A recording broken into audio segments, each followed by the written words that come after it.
Yo, welcome back. Another episode, Unbiased Sports Talk podcast. We got our boys in the building, Coach Mills, Young Mo. How y'all boys doing? I'm pretty good. Hey, we got a short time, so we're going to get right into a little quick hot takes from y'all too. Some football started off. So I want to hear from y'all, start, cut, or bench. And here's your three QBs. Kurt Warner, A-Rod, John Elway. I'm gonna go first because I know what Ron gonna say. I'm gonna go first. I'm gonna make an argument for Kurt Warner over John Elway. Kurt Warner. Start. I think Kurt Warner's 2000 season is the best quarterback season to date, based off of the realm of time. He came in. He didn't play the year before, so he was a first year player, fresh off of bagging groceries. He threw for like 45. He threw for close to 4,500 yards in 1999 and 2000. Think about We that. didn't ask for Wikipedia. Who you starting, benching, and cutting? I was telling you why I was picking Kurt Warner, man. I'm Let starting. the man answer. Hey, I'm starting. All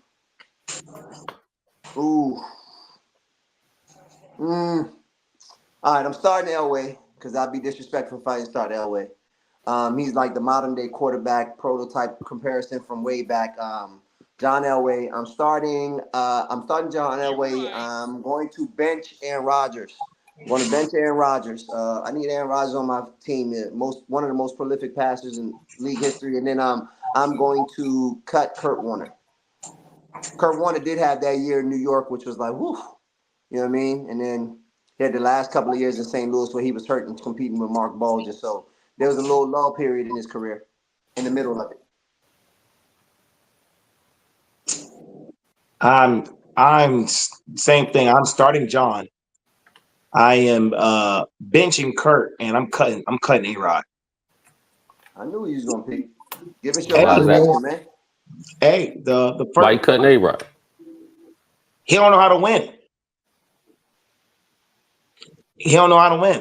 I mean, the other two are winners. Kurt Warner won at two different places.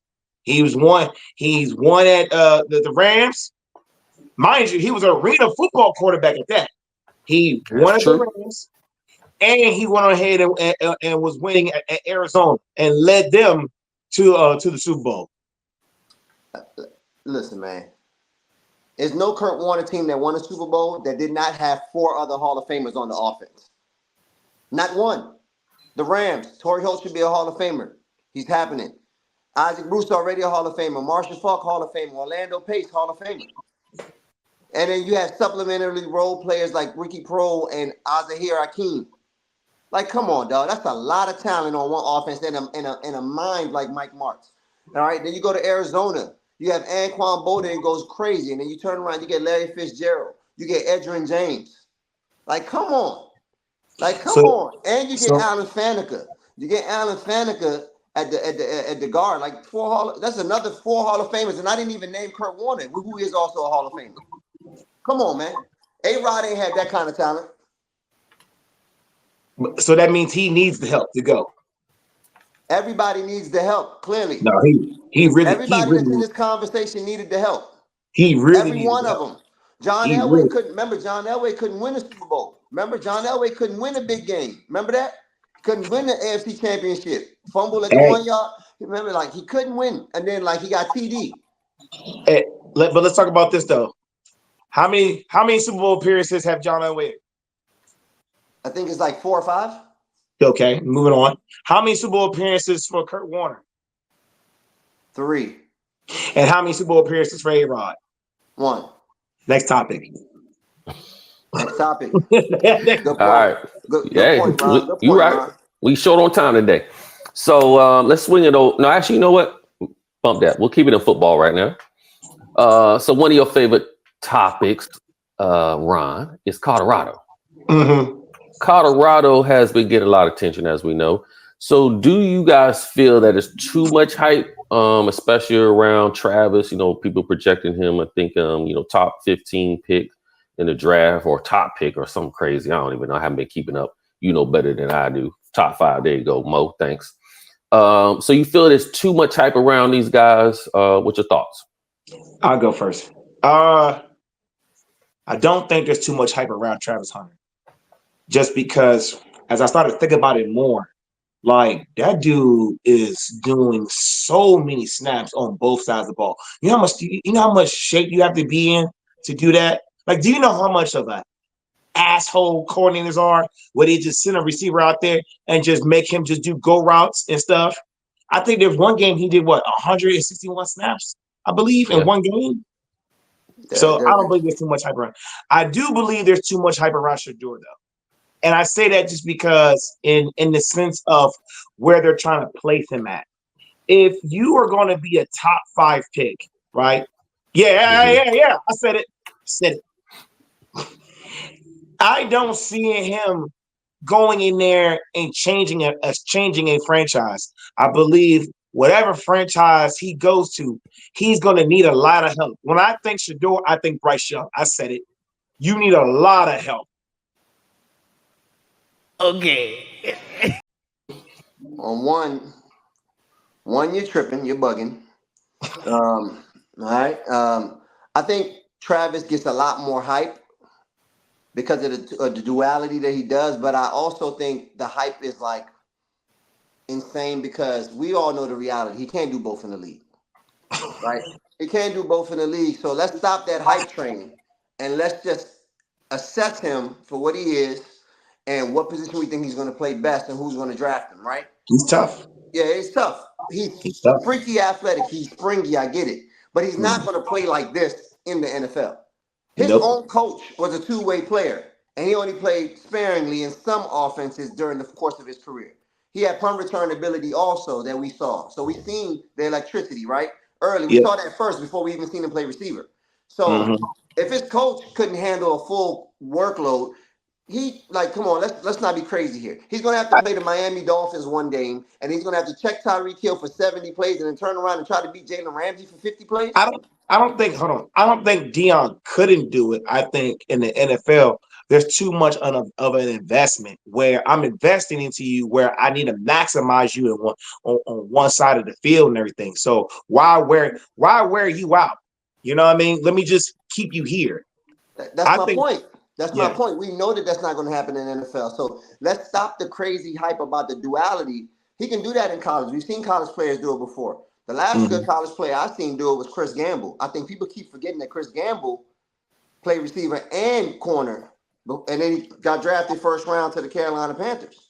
Right? I remember that. I remember that. He did it really well. I don't know if he did it to the magnitude that Travis is, and I think Travis is a better athlete, but like, it's cool, right? So where do you see Travis playing on the next level?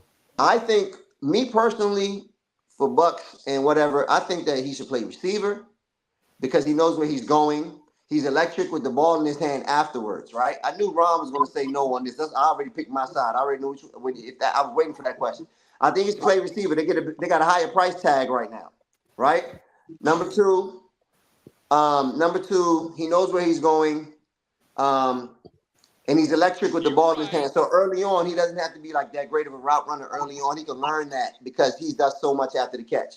And then he can play sometimes situational third down corner. I think he should go play corner because he's limited because of Sheduer Sanders. I said it. I don't think so. I'll tell you what. Sheduer Sanders is the best quarterback in this draft. You may be right about Sheduer needing who's better than him in this draft. Cam Ward. Debatable. This is the first time we've seen Cam Ward against any kind of level of competition. And I'm a Miami fan.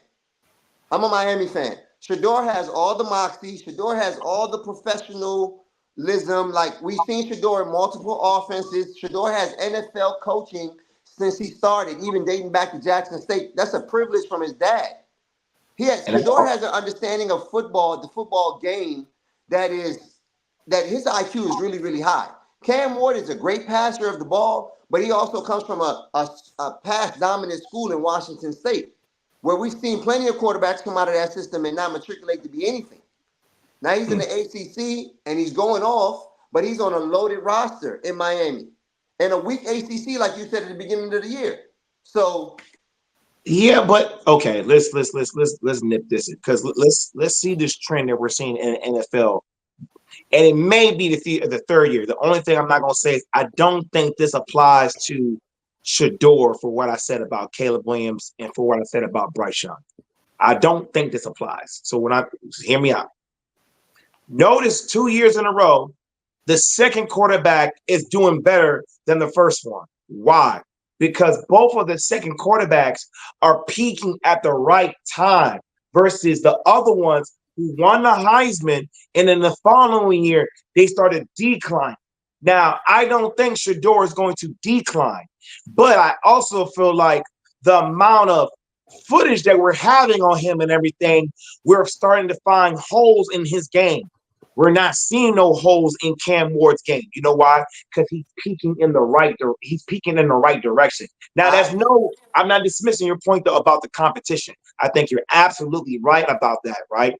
But if you was to ask me right now, the biggest difference between him and Cam Ward ad-libs much better than Sheduer. Much better. Cam Ward maybe does ad-lib better than Sheduer. Sheduer is more of a traditional passer that has some movement, and if he needs to go, sometimes he'll go. I give you that. Mm-hmm. But you said we're not. I think that they're going to be more holes. They're going to find more holes in Cam Ward's game as the season goes on, and they really start to critique him during draft time, like draft preparedness time. Then you're going to find in Sheduer's tape. Sheduer has been a high-level quarterback at every stop.